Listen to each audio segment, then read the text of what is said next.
मीठे बच्चे,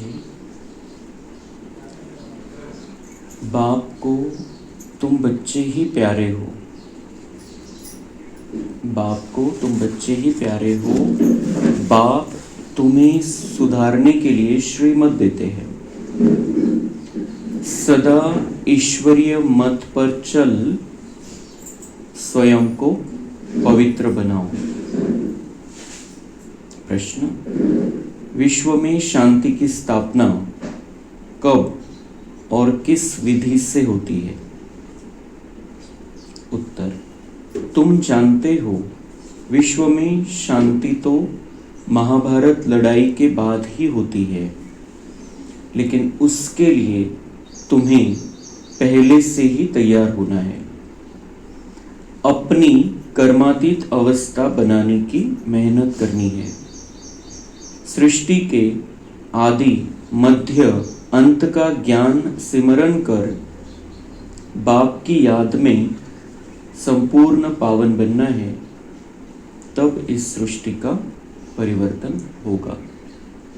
गीत बजा है, आज अंधेरे में है इंसान, सुख का सूरज चमका दे तो भगवान। ओम शांति। ओम शांति। यह गीत है भक्ति मार्ग का गाया हुआ। कहते हैं हम अंधेरे में हैं, अब ज्ञान का तीसरा नेत्र दो। ज्ञान मांगते हैं ज्ञान सागर से, बाकी है अज्ञान। कहा जाता है कलयुग में सब अज्ञान की आसुरी नींद में सोए हुए कुंभकर्ण है। बाप कहते हैं ज्ञान तो बहुत सिंपल है। भक्ति मार्ग में कितने वेद शास्त्र आदि पढ़ते हैं, हठ योग करते हैं, गुरु आदि करते हैं। अब उन सब को छोड़ना पड़ता है, क्योंकि वह कभी राजयोग सिखला न सके। बाप ही तो राजाई देंगे, मनुष्य मनुष्य को दे न सके। परंतु उसके लिए ही सन्यासी कहते हैं काग विष्टा समान सुख है, क्योंकि खुद घर बार छोड़ भागते हैं। यह ज्ञान सिवाय ज्ञान सागर बाप के और कोई दे न सके। यह राजयोग भगवान ही सिखलाते हैं। मनुष्य मनुष्य को पावन बना न सके। पतित पावन एक ही बाप है। मनुष्य भक्ति मार्ग में कितना फंसे हुए हैं, जन्म जन्मांतर से भक्ति करते आए हैं। स्नान करने जाते हैं, ऐसे भी नहीं सिर्फ गंगा में स्नान करते हैं, जहां भी पानी का तालाब आदि देखेंगे तो उसको भी पतित पावन समझते हैं। यहाँ भी गौमुख है, झरने से पानी आता है। जैसे कुएं में पानी आता है तो उनको पतित पावनी गंगा थोड़ी कहेंगे। मनुष्य समझते हैं यह भी तीर्थ है। बहुत मनुष्य भावना से वहां जाकर स्नान आदि करते हैं। तुम बच्चों को अभी ज्ञान मिला है, तुम बतलाते हो तो भी मानते नहीं। अपना देह अहंकार बहुत है, हम इतने शास्त्र पढ़े हैं। बाप कहते हैं यह पढ़ा हुआ सब भूलो। तो बाबा म्हणते भक्ती मार्गामध्ये आपल्या ज्ञानाचे किती अहंकार आहे, आणि ते जे ज्ञान आहे, भक्ती मार्गाचं जे ज्ञान आहे त्याच्यामधून प्राप्ती काय है कोणीच विचार नहीं केला। सब अंधकार में भटक रहे, मतलब वो समझते भी है कि हम अंधेरे में हैं और भगवान आकर हमें ज्ञान की रोशनी दे दे, हमारे जीवन में सुख का सूरज चमका दे। मतलब भक्ति में अंधकार है, ये वो भी मान रहे हैं। इतने शास्त्र, इतने वेद पढ़ते हैं, इतना गंगा स्नान करते हैं, कहाँ पर भी जल देखते हैं उसको भी पवित्र समझते हैं, वहां भी स्नान करते हैं। और बाबा कहते हैं आप उनको समझाओ, इतना सुंदर ज्ञान मानते नहीं, क्योंकि अहंकार बहुत है उनको कि हम इतने शास्त्र पढ़े हुए हैं। लेकिन अभी भी तलाश खत्म नहीं हुई है, पुकार खत्म नहीं हुई है, लेकिन फिर भी उसका अहंकार है। तो बाबा कहते हैं, हमारे लिए कहते हैं, उनको नहीं कहना है। बाप कहते हैं ये पढ़ा हुआ सब भूलो, ये जो तुमने पढ़ा है, जो तुमने सुना है, शास्त्रों की बातें, कहानियां, सब भूलो, अपनी कहानी को देखो कि अभी तुम क्या थे, क्या बन गए और क्या बनना है। अपनी कहानी को देखो।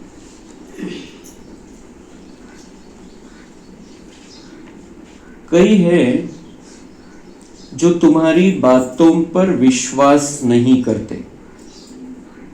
क्यों नहीं करते विश्वास? क्योंकि उनको स्वर्ग में आना ही नहीं है, तो श्रीमत पर चलेंगे नहीं।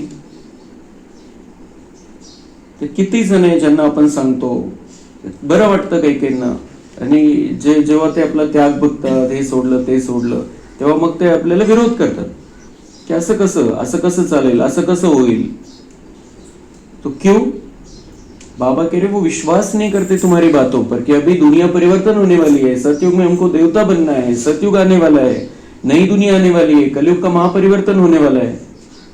बाबा कहते ये जब तुम उनको समझाते हो वो विश्वास नहीं करते। क्यों नहीं करते विश्वास? सीधा जवाब, स्पष्ट जवाब, क्योंकि उनको स्वर्ग में आना ही नहीं है, त्यांचा पार्टच नाहीये तो। हे जे नियम पालन करायचे, हे जे आपण धारणेमध्ये चालायचे, हा स्वर्गामध्ये येणाऱ्यांसाठीचा विषय आहे। त्यांना जर स्वर्गामध्ये यायचंच नाहीये तर ते या नियमामध्ये चालणार पण नाही, आणि त्यांना हे नियम पण चालणार नहीं। लेकिन हमें पता है हमारा कितना ऊंचा पार्ट है, हमारा कितना बड़ा पार्ट है। हम देवी देवता बनने वाली आत्माएं हैं, हम कोई साधारण आत्माएं नहीं है, हम विशेष आत्माएं इस ड्रामा के चक्र में।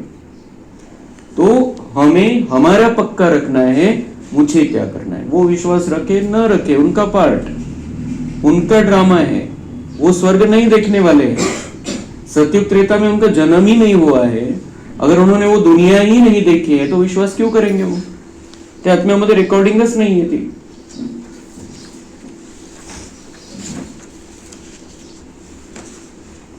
अभी तुमको ईश्वरीय मत पर चलना चाहिए। बाबा मतलब ये तुम्हारे लिए, ईश्वर की मत जो है ये तुम्हारे लिए। तुम मेरे लाडले प्यारे मीठे बच्चे हो। बाप कहते हैं 63 जन्म तुमने विषय सागर में गोते खाए हैं। बच्चों से बात करते हैं, बच्चों को ही बाप सुधारेंगे ना, सारी दुनिया को कैसे सुधारेंगे? बाहर वालों को कहेंगे बच्चों से समझो। बाप बाहर वालों से बात नहीं कर सकते। बाप को बच्चे ही प्यारे लगते हैं, सौतेले बच्चे थोड़े लगेंगे। लौकिक बाप भी सपूत बच्चों को धन देते हैं। सब बच्चे समान तो नहीं होंगे।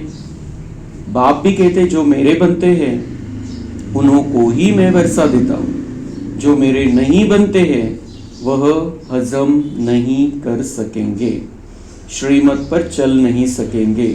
वह है भगत। बाबा के बहुत देखे हुए हैं। तो बाबा बनता है मैं तो अपने बच्चों से बात करता हूँ, जो मेरे सगे बच्चे हैं, जो मेरे सपूत बच्चे हैं, जिन्होंने मुझे पहचाना है, मैं उनसे ही बात करता हूँ, उनको ही सुधारना चाहता हूँ। सुधारणा म्हणजे जे विकारांचा प्रभाव तर संपूर्ण दुनियेवरती आहे। संपूर्ण दुनिया उलट्या रस्त्यावरती चालायला लागली द्वापर युगापासून। तो सारी दुनिया के सभी मनुष्यात्माएं बिगड़े हुए हैं। सुधरा हुआ किसको कहेंगे? जो सतयुग में हमारा जीवन है। तो उस हिसाब से बाबा कहते बिगड़ गए थे सब। तो मैं सबको सुधारने के लिए तो आया हूं, लेकिन सबसे बात नहीं कर सकता हूं, क्योंकि वो मुझसे जुड़े ही नहीं है। जो मेरे बनते हैं, जो मुझे पहचान लेते हैं, मैं उनको सुधारने के लिए उनसे बात करता हूं। तो हमारे साथ बाबा सीधी बात करता है। बाबा मतलब बाहर वालों से बात कैसे करूं? जो मेरे पास आते ही नहीं, जिन्होंने मुझे पहचाना ही नहीं है, तो उनसे बात ही नहीं कर सकता। तो उनको कहते इनसे सुनो। बाबा कहते मैं उनको क्या कहता हूं? मेरे बच्चों से सुनो। मैं उनको नहीं सुना सकता हूं, क्योंकि वो मेरे है ही नहीं, बने ही नहीं मेरे। वो मेरे पास आते ही नहीं है, मुरली सुनते ही नहीं है। जो मुरली सुनते वो बाबा के बच्चे हैं, क्लियर कट। बाबा म्हणतायत त्यांना तुम्ही सांगा, बाकीचे जे आहेत ते त्यांना माझा परिचय द्या, दोन्हीची हालत सांगा, फिर वो बच्चे बन सकते हैं। आगे चलकर। लेकिन जब तक वो बाबा के बच्चे नहीं है तब तक बाबा उनको नहीं सुनाता है। उन्होंने बाबा मिलता है जो सपूत बच्चे हैं मेरे, जो जिन्होंने मुझे, मैं दिखता नहीं हूं फिर भी मुझको पहचान लिया है, ऐसे जो बच्चे हैं उनको ही मैं वर्षा देता हूं। जो मेरे पास नहीं, वर्षा देने के लिए पहले बताना पड़ेगा, ये करो, ये मत करो, ये करो, ये नहीं करना है, ये अच्छा नहीं है, इससे नुकसान होगा, इससे नुकसान होता आया है, ये सब मत देता है। बाहर वालों को ये मत नहीं देता है बाबा, क्योंकि वो बाबा के है नहीं, बने ही नहीं है। तो बाबा कहते वो श्रीमत पर हो, वो जो मेरे नहीं बनते वो हजम नहीं कर सकेंगे, इस ज्ञान को हजम नहीं कर सकेंगे, पचा नहीं पाएंगे, उतनी ताकत ही नहीं उनके अंदर इस ज्ञान को पचाने की। वो जो विशेष शक्ति चाहिए आत्मा में इस ज्ञान को पचाने की, इस ज्ञान को हजम करने की, वो शक्ति उनके पास नहीं आती है जब तक वो मेरे नहीं बनते। तो जब वो मेरे बनेंगे तब उनके अंदर वो पचाने की शक्ति आएगी, हजम करने की शक्ति आएगी, फिर वो इस ज्ञान को समझेंगे, धारण करेंगे। लेकिन जब तक मेरे नहीं है तब तक इस ज्ञान को पचा ही नहीं सकते।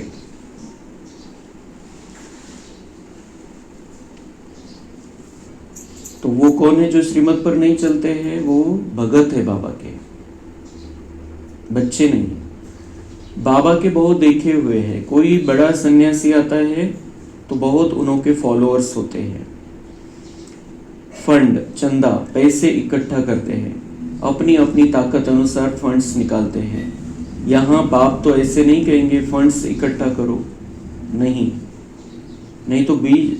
तो जो बीज बोएंगे, यहाँ तो जो बीज बोएंगे 21 जन्म उसका फल पाएंगे। तो वहां तो वो चंदा इकट्ठा करते हैं, पैसे इकट्ठे करते हैं, दान करते हैं, क्या करना है कुछ पता नहीं। यहाँ पर जो भी हम तो हमारी इच्छा से डालते हैं, भंडारी में डालते हैं, सेंटर पर देते हैं, मधुबन में देते हैं, और उसका हमें पता है हिसाब बाबा के साथ है। कोई दीदी सेंटर के दीदी के साथ हिसाब नहीं है, बाबा देगा और बाबा का हिसाब बेहिसाब है। जो भी हम अपना तन लगाते हैं उसका हिसाब बाबा करेगा, अपना मन लगाते हैं, मनसा सेवा करते हैं, उसका हिसाब बाबा देगा हमें, बाबा के साथ हिसाब है। हम अपना धन लगाते हैं बाबा के पास, उसका हिसाब बेहिसाब है। तो जो हम तन मन से भी सेवा करते हैं, दुनिया में ऐसा कोई कर नहीं सकता है। निस्वार्थ भाव से हमें सेवा करनी, जो भी हम करते हैं कि मनसा सकाश देते हैं, सारी दुनिया की सभी आत्माओं को सकाश देते हैं, लेकिन उसमें अगर स्वार्थ नहीं है कुछ भी, तो उसका हिसाब बाबा के साथ है। हम कुछ भी करते हैं इस ज्ञान मार्ग में, उसका हिसाब बाबा के साथ होता है। कब? जब हमारा उसमें कोई स्वार्थ नहीं है कि मुझे उसका रिटर्न अभी मिलना चाहिए, अभी मेरा नाम होना चाहिए, मेरी शान रहनी चाहिए। ये अगर अभी हमारे मन में नहीं है, या जिसके लिए कर रहे हैं उससे कुछ मिलना चाहिए, ये अगर हमारे मन में नहीं है, तो उसका हिसाब सीधा बाबा के साथ हो जाता है। आणि बाबाचा हिशोब कसा आहे?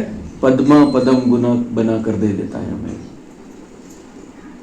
और वहां तो बस दिया खत्म, दान कर दिया खत्म हो गया, उसका कोई भाग्य नहीं बनता है। क्योंकि वो जो दान करते हैं और जिनको दिया है वो उसका क्या करते हैं, उसके साथ हमारा हिसाब जुड़ जाता है। उल्टा अभी कलियुग में तो उसका उल्टा ही हिसाब आहे। म्हणून कुठं द्यायची जरी वेळ आली, आपण समाजामध्ये राहतोय, कधी काही असेल आपल्याला द्यावं लागतं, तर त्यावेळेला खूप शुद्ध भावना ठेवायची मनामध्ये की इससे मैं ये भोजन के लिए दे रहा हूँ, ये पैसा मेरा जो है ये ऐसे इसमें लगेगा कि लोगों को भोजन, मेरा भोजन में पैसा लगेगा, उससे उनको तृप्ति होगी, उनको कुछ शांती मिलेगी। बाकी कोणत्याच भावनेने पैसे नहीं द्यायचे आपण। यहाँ पर हम बाबा के कार्य में सफल करते हैं, उसका हिसाब, और उसमें बिल्कुल पक्का रखना है कि स्वार्थ नहीं रखना है कुछ भी। तो बहुत सारा पुण्य हमारा जमा हो जाएगा, जो जन्म जन्मांतर कल्प कल्पांतर हमें काम में आने वाला है।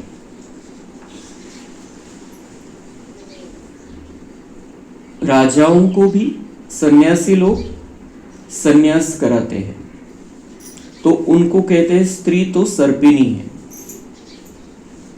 तो राजाओं को भी सन्यास कराते थे। वो जो सन्यासी, वो जो धर्म गुरु होते थे, वो कहते थे बस हो गया, अभी आप जंगल में चले जाओ, आप सन्यास ले लो अभी।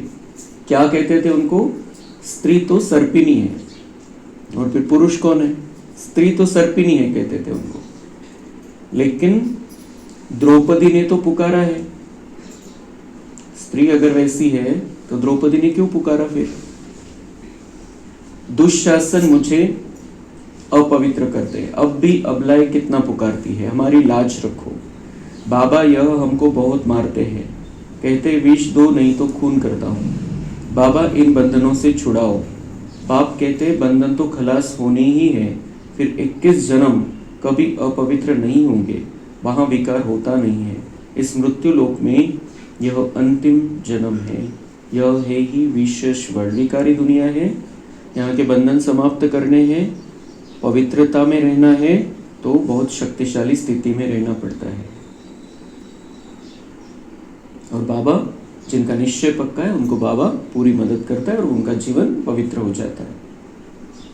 बाकी बाद में तो बाबा कहते हैं 21 जन्म तो कभी विकारों का नाम भी नहीं है। यहाँ थोड़ी हिम्मत रखनी है। फलाना स्वर्गवासी हुआ तो इसका मतलब तुम नरकवासी हो ना। दुनिया में कहते हैं फलाना स्वर्गवासी हुआ, तो उनको समझाओ वो स्वर्गवासी हुआ मतलब कहाँ से गया? यहाँ से गया, तो यहाँ पर क्या है? नरक। अगर वो स्वर्गवासी हुआ मतलब यहाँ नरक में रहता था, स्वर्गवासी हुआ, तो फिर जो कहने वाले वो कहाँ पर रह रहे हैं? कि वो स्वर्गवासी हुआ, तो जो कहते वो कहाँ पर रह रहे हैं? ये नरक है। तो नरकवासी हो ना, उनको बताओ कि तुम नरकवासी हो। हम तुमको ऐसी युक्ति बताए जो तुम सच सच स्वर्ग में जाओ। यह पुरानी दुनिया तो खत्म होनी है, तो उनको बताओ कि नरकवासी, हम तुमको युक्ति बताते हैं कि तुम सच में स्वर्ग में जाओगे। वो तो कहा गया, वो तो यही जन्म लेगा फिर से, लेकिन सच में अभी स्वर्ग आने वाला है और हम आपको ऐसी युक्ति बताते हैं कि आप स्वर्ग में रह सकते हो।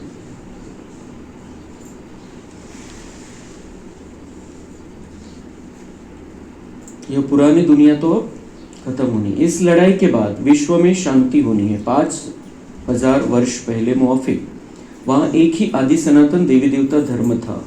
वो लोग फिर कहते वहां भी कंस, जरासंध आदि आसुर थे। त्रेता में रावण था। अब उनसे माथा कौन मारे? बाबा कहते अभी उनकी बुद्धि में वही कहानियां बैठी हुई है। बाबा ने बताया जहाँ कृष्ण है वहां कंस, जरासंध ऐसे आसुर नहीं है, वो यहाँ की बात है। अभी संगम युग में हम कृष्ण जैसे बनते हैं, आसुर हमें तंग करते, तो यहाँ की बात है। और यहाँ की बात वो समझाने के लिए कि आसुरों पर दैवत्व की विजय होती, ये समझाने के लिए उन्होंने कहानी लिखी आणि म्हणून तसं दाखवलेलं। पण जेव्हा कृष्ण आहे तेव्हा कंस, जरासंध असे राक्षस नाहीये, जेव्हा राम आहे तेव्हा रावणासारखा राक्षस नाहीये। आता सगळीकडे झालेला है रावण। अभी हम राम बन रहे हैं लेकिन रावण चारों ओर है। तो ये अभी की कहानी है, लेकिन जब राम का राज्य है वहां पर रावण नाही तर मग त्या राज्यामध्ये आणि या राज्यामध्ये काय फरक आहे? उलट ते तर अजून भयानक दाखवलेले। तो इसलिए वो ऐसे दुनिया है जहां पर विकारी 1% वाला भी, जिसके अंदर थोड़ा भी विकार है, वो भी वहां पर नहीं रहता है। तो राक्षसों का तो सवाल ही नहीं है। तो बाबा कहते हैं उनसे कौन माथा मारे? तो बाबा म्हणते अभी इनके नहीं समझ में आता है तो छोड़ दो, उनको बताओ ऐसी दुनिया थी, ऐसी दुनिया बनने वाली है। बाकी जास्त त्या कहाण्यांना खोडण्याचा प्रयत्न नका करू। बाबा म्हणता है उनसे दिमाग मत लगाओ, उनको ये बात समझा दो कि ऊपर वाला एक है, उससे कनेक्शन जोड़ो, उससे नाता जोड़ो, दुनिया बदलने वाली है, उससे जुड़ेंगे तो आपके पाप भस्म होंगे, आप में स्थिरता आएगी, आप में शांति आएगी। ये बताओ। बाकी कहानियां वो त्याच्याविषयी काही उलट पालट सांगायचं ते बाबा म्हणतात जरूरत नाहीये, काही डोकं लावायची गरज नहीं है। ज्ञान और भक्ति में रात दिन का फर्क है। इतनी सहज बात भी मुश्किल किसकी बुद्धि में बैठती है? क्योंकि उनका भक्ति चल रही है, तो बुद्धि में बैठती नहीं जब तक ज्ञान में नहीं आते। सहज बातें हैं ज्ञान में, और भक्ति में कितनी मुश्किल बातें हैं, लेकिन फिर भी वही कर रहे हैं। सहज बात बुद्धि में नहीं आती क्योंकि ज्ञान में नहीं है, वो ज्ञानी बच्चे नहीं है, भक्ति है। कलप कलप विश्व में शांति होती है, फिर कलयुग अंत में अशांति होती है, सतयुग में ही शांति होती है। सतयुग में ही शांति होती है। अभी अशांति है, शांति की दुनिया आने वाली है। शिव बाबा आते हैं बच्चों को हीरे जैसा बनाने, तो उनके लिए फिर डिब्बे भी ऐसी सोने की चाहिए जिसमें बाप आकर प्रवेश करे। अब यह सोने का कैसे बने? तो फट से उनको साक्षात्कार कराया, तुम तो विश्व के मालिक बनते हो, अब मामेकम याद करो, पवित्र बनो, तो झट पवित्र होने लग पड़े। पवित्र बनने बिगर तो ज्ञान की धारणा हो न सके। शेरनी के दूध के लिए सोने का बर्तन चाहिए। यह ज्ञान तो है परमपिता परमात्मा का, इसकी धारणा करने के लिए भी सोने का बर्तन चाहिए, पवित्र चाहिए, तब धारणा हो। पवित्रता की प्रतिज्ञा करके फिर गिर पड़ते हैं तो योग की यात्रा ही खत्म हो जाती है, ज्ञान भी खत्म हो जाता है। पवित्रता की प्रतिज्ञा कर ली लेकिन उल्टा चलने लग गए, विकारों में फिर से चले गए, तर काय होतं? बाबा म्हणता है योग की यात्रा बाबा को याद भी नहीं कर सकते और ज्ञान भी खत्म हो जाता है। फिर धीरे धीरे वो कहते हैं हमको ज्ञान मिल गया, हम ज्ञानी बन गए, हमको पता है सब कुछ, मुरली में क्या होता है वो पता है हमको।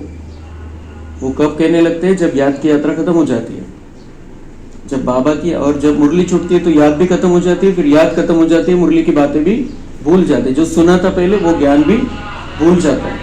तो बाबा म्हणता है इसके लिए सोने का बर्तन चाहिए, शेरनी का दूध है ये ज्ञान, तो सोने का बर्तन चाहिए, मतलब पवित्रता चाहिए, दिव्यता चाहिए। तो विकारों में जाते हैं तो ये पवित्रता खत्म हो जाती है। तो बाबा म्हणता है मला पण प्रवेश करायचा होता ब्रह्मा बाबांमध्ये, तर हे मला ज्ञान द्यायचं होतं, तर मला पण मग ती पवित्र आत्मा पाहिजे। हीरे को रखने के लिए सोने की डिब्बी चाहिए, वैसे ब्रह्मा बाबा भी मुझे पवित्र चाहिए था, वो आत्मा उसके बाजू में आकर बैठना है, तो वो पवित्र चाहिए था मुझे। तो फिर मैंने क्या किया, उनमें प्रवेश करने के पहले उनको साक्षात्कार कराया कि तुम तो विश्व के मालिक बनते हो, मामेकम याद करो, पवित्र बनो। तो उन्होंने झट से पवित्रता अपना ली। बाबा ने तो युक्ति रच ली कि अब इसको पवित्र, ये तो अपवित्र है, इसको पवित्र कैसे बनाऊं? तो उनको साक्षात्कार कराया। पहले ही वैराग्य आने लग गया था, वो बाबा का पहले ही प्रोग्रामिंग चालू हो गई थी उसकी, 2-3 साल पहले प्रवेश होने के पहले त्यांना पहिले वैराग्य आलं, मग साक्षात्कार झाले आणि मग पवित्रतेची धारणा लगेच सुरू झाली। जेव्हापासून बाबांचा प्रवेश व्हायचा त्याच्या आधीपासूनच पवित्रतेची धारणा सुरू झाली त्यांची। तो बाबा कहते हैं वो पवित्र रहा इसलिए मैं अपना कार्य कर सका, आप भी पवित्र रहो, आपके द्वारा भी बहुत बड़ी बड़ी सेवाएं होती रहेंगी। जैसे बाप सर्वशक्तिवान है वैसे माया भी सर्वशक्तिवान है। आधा कल्प रावण का राज्य चलता है, इन पर जीत बाप बिगर कोई पहना न सके। बाबा सर्वशक्तिवान है तो माया भी शक्तिशाली हो गई है, उस पर जीत बाबा करी हमको दिलाते हैं, क्योंकि राजयोग का ज्ञान देते हैं जो ऋषि मुनियों को नहीं मिलता है, वो ज्ञान बाबा हमें देते हैं, इसलिए हम ही माया पर जीत पाते हैं और फिर हम ही विश्व पर राज्य करते हैं। गृहस्थ व्यवहार में रहते पवित्र भी बनना है। बाबा का ज्ञान क्या कहता है? घर छोड़कर जाना नहीं है, पवित्र रहने के लिए संन्यास लेने की जरूरत नहीं है। बाबा कहता है गृहस्थ व्यवहार में रहते पवित्र भी बनना है। जो पति लोग ज्ञान में आहे, पत्नियां ज्ञान में नाही आहे, आणि जर बाबांनी हा रस्ता नसता सांगितला की घरात राहून पवित्र राहायचंय, ते तर सोडून निघून गेले असते, मग संसाराचं काय झालं असतं? कितने लोग चले गए होते छोड़ के। इसलिए बाबा ने ये प्रवृत्ति मार्ग बनाया, इसी जो संसार में रहते हैं वहां ही रहो, अपने कर्तव्यों का पालन करो, सिर्फ पवित्र रहो, भाग्य बहुत बड़ा है, ये बाबा ने सिखाया। नहीं तर किती गोंधळ झाला असता, सगळेच निघून गेले असते घरातून। वैराग्य दिलं, जसं ब्रह्मा बाबांना वैराग्य आलं, पण त्यांना वैराग्य इतकं देऊन सुद्धा बाबांनी शिकवलं की संसारामध्येच राहायचंय, पत्नीचा मुलांचा सांभाळ करायचा आहे। आणि मग तीच लाईन सगळ्यांना समजली, ऐसे रह सकते हम, ऐसे रहना है।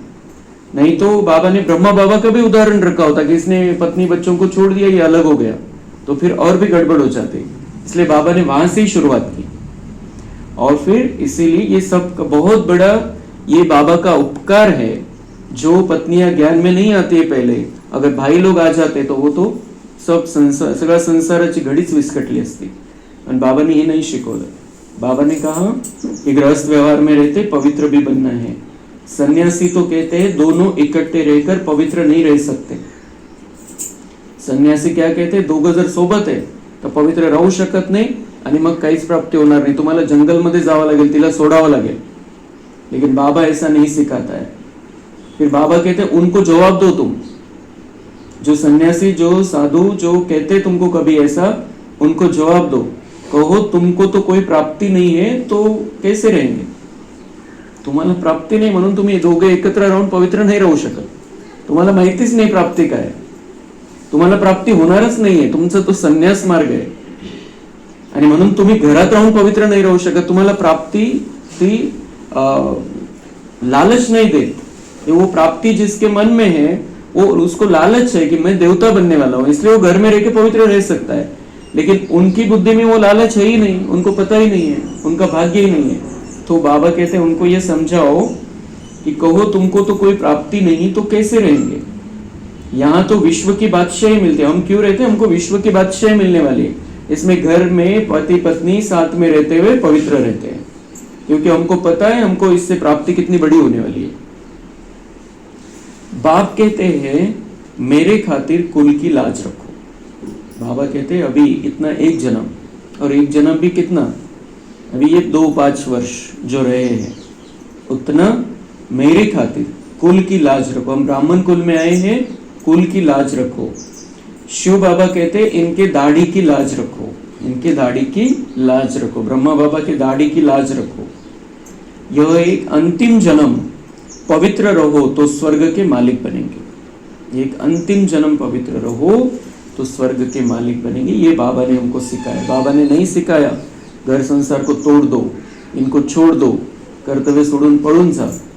नाही तर आज किती भाई 5 लाख भाई कमीत कमी घर त्यांचा संसार मोडला असता, सगळ्यांचं घर सोडून निघून गेले असते.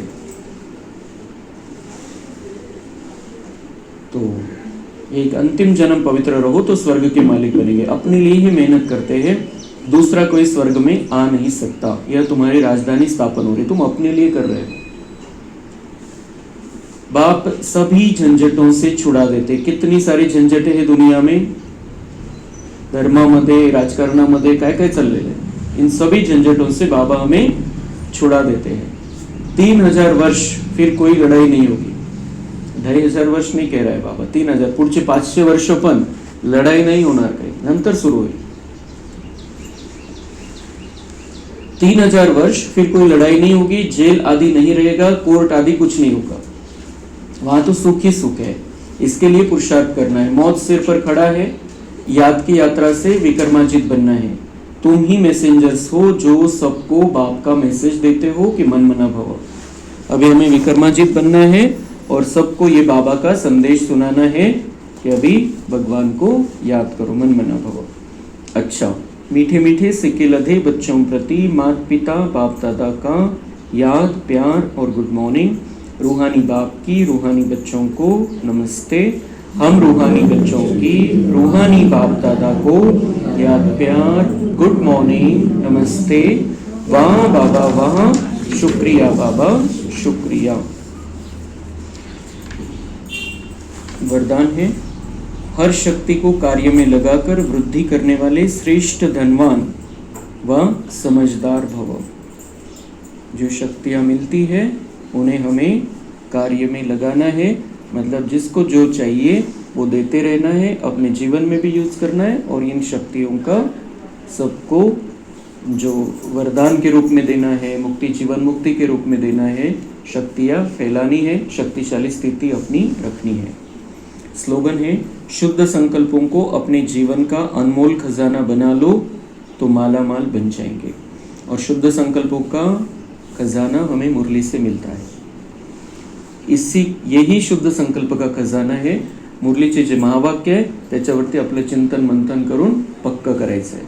तो ये शुद्ध संकल्पों का खजाना जमा हो जाएगा, हम मालामाल हो जाएंगे, व्यर्थ से बच जाएंगे और संकल्पों में ताकत आ जाएगी और बहुत अच्छा हमारा आज का भी जीवन हो जाएगा और भाग्य भी बन जाएगा. म्हणून जे मुरलीमध्ये बाबांचे शुद्ध संकल्प आपल्याला प्राप्त होत आहे त्याला महत्व द्यायचं आहे. अभी आज थोड़ा अलग अलग है. हो जाएगा 10 मिनट में। आज होमवर्क भी लेना है, आज से 1 अगस्त है, अभी नया एक होमवर्क भी शुरू करेंगे। और प्रकाशमणि दादी का 25 अगस्त को स्मृति दिवस है, तो रोज प्रकाशमणि दादी के एक गुण हम लेंगे, उसको धारण करेंगे। अभी मम्मा के महावाक्य भी है आज, मातेश्वरी जी के अनमोल महावाक्य। अब विकर्म बनाने की कंपटीशन नहीं करनी है, बहुत सुंदर रमणीकता से मम्मा समझाती है। पहले पहले तो अपने पास यह एम अवश्य रखनी है कि हमको किस भी रीति से अपने विकारों को वश करना है, तभी ईश्वरीय सुख शांती में रह सकते। पहले पक्का करायचं की मला विकारांना कंट्रोल करायचंय, तरच ईश्वरीय सुख शांतीमध्ये राहू शकतो। ती स्थिती बने की ईश्वरीय सुख शांतीची स्थिती आतमध्ये पहिले पक्क करायचंय की विकारांना मला संपूर्ण वश मध्ये करायचं। जसं कालिया मर्दन त्याचं उदाहरण आहे की त्या कालिया नागाला जो 5 फणेवाला नाग होता त्याला श्रीकृष्णाने वश केलं आणि त्याच्यावरती डांस करतो, तो ये हमारा यादगार है। हमें इन विकारों को वश करना है, तो ईश्वरीय सुख शांति में रह सकते हैं। अपना मुख्य पुरुषार्थ है खुद शांति में रहकर औरों को शांति में लाना। इसमें सहन शक्ति जरूर चाहिए, सहन करेंगे तो शांत रहेंगे, नाही तर बऱ्याचशा गोष्टी अशांती निर्माण करणाऱ्या, मग सहन नहीं होत मग अशांति होऊन जाते। तो बाबा कह रहे सहन शक्ति चाहिए, तो आप शांति में रहकर दूसरों को भी शांति में लाना, ये हमारा संगम युग में मुख्य पुरुषार्थ है। अभी अशांति फैलाने के निमित्त नहीं बनना है। सारा अपने ऊपर मदार है, ऐसा नहीं कोई ने कुछ कहा तो अशांति में आ जाना चाहिए, नहीं। ज्ञान का पहला गुण है सहन शक्ति धारण करना। कोणी आपलं जे अशांती जी आहे मध्ये थोडीफार, त्याचं बटन कोणाला दाबू नाही द्यायचं, रिमोट कोणाच्या हातामध्ये नाही द्यायचं। ज्ञान का पहला गुण है सहन शक्ति धारण करना। देखो अज्ञान काल में कहते हैं भल कोई कितनी भी गाली देवे ऐसे समझो कि मुझे कहाँ लगी। ज्ञानी जे आहे ते पण शिकवतात दुसऱ्याला, तुला शिव्या दिल्या ना, तुला कुठे लागली दाखव, कुठे लागली शिवी तुला। तो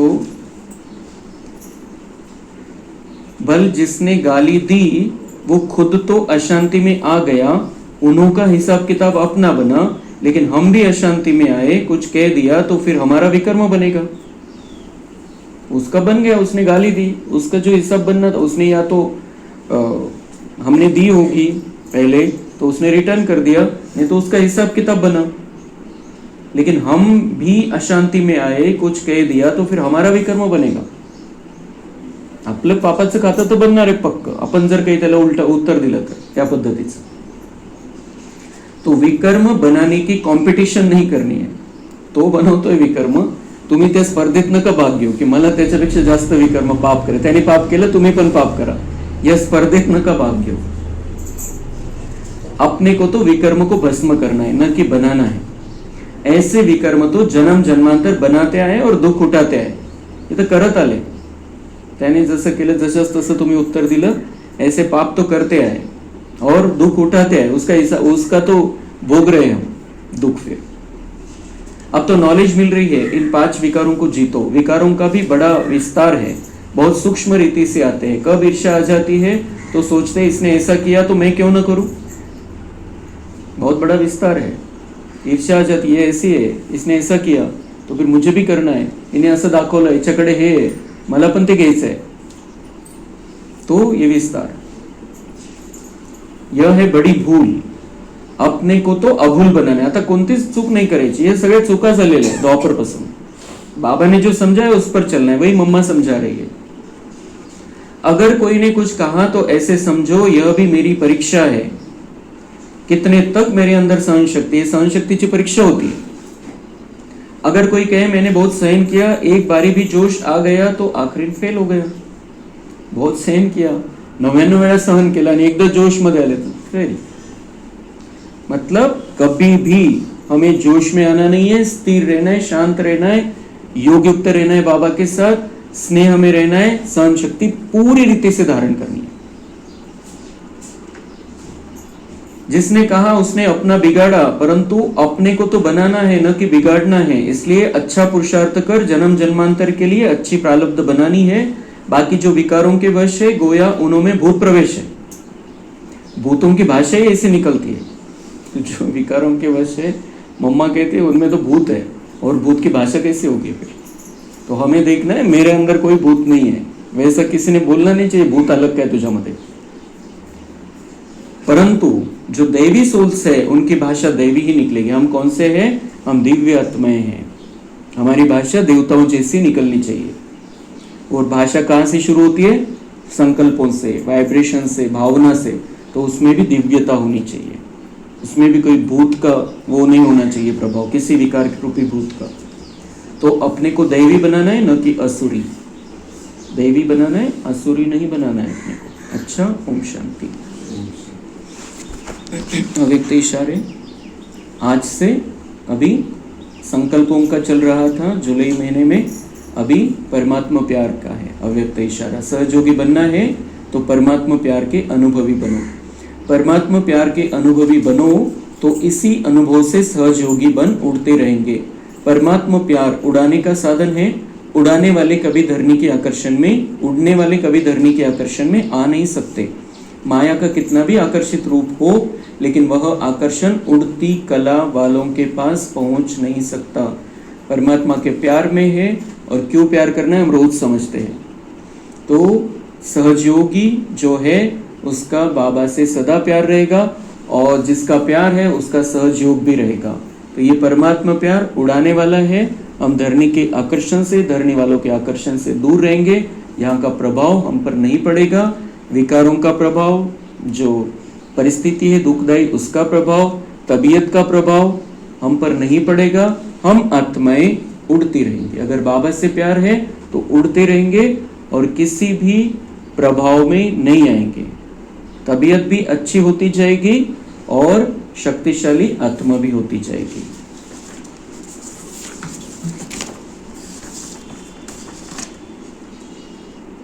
दादी प्रकाशमणि जी की विशेषताएं तथा अनमोल शिक्षाएं। आज का है मैं और मेरेपन से न्यारी नष्टो मोह स्मृतिर्लब्धा। प्रकाशमणि दादी का गुण, मैं और मेरेपन से न्यारी नष्टो मोह स्मृतिर्लब्धा। उनका वो जीवन बन गया था। दादी जी मैं और मेरेपन के भान से सदा न्यारी रही। वे हम सबको यही कहती कि हमारी पढ़ाई का फाइनल पेपर है नष्टो मोह स्मृतिर्लब्धा। इस पेपर में वही पास होता है जिसकी नजरों में सदा एक बाबा ही बसता है। उनके अंदर कभी यह नहीं आता कि यह मेरे संबंधी है, यह मेरी प्रॉपर्टी है, यह मेरी योग्यता है। यही मैं और मेरापन नष्टो मोह बनने नहीं देता। जब मैं और मेरेपन से न्यारे हो जाते हैं तब नष्टो मोह स्मृति स्वरूप बन जाते हैं।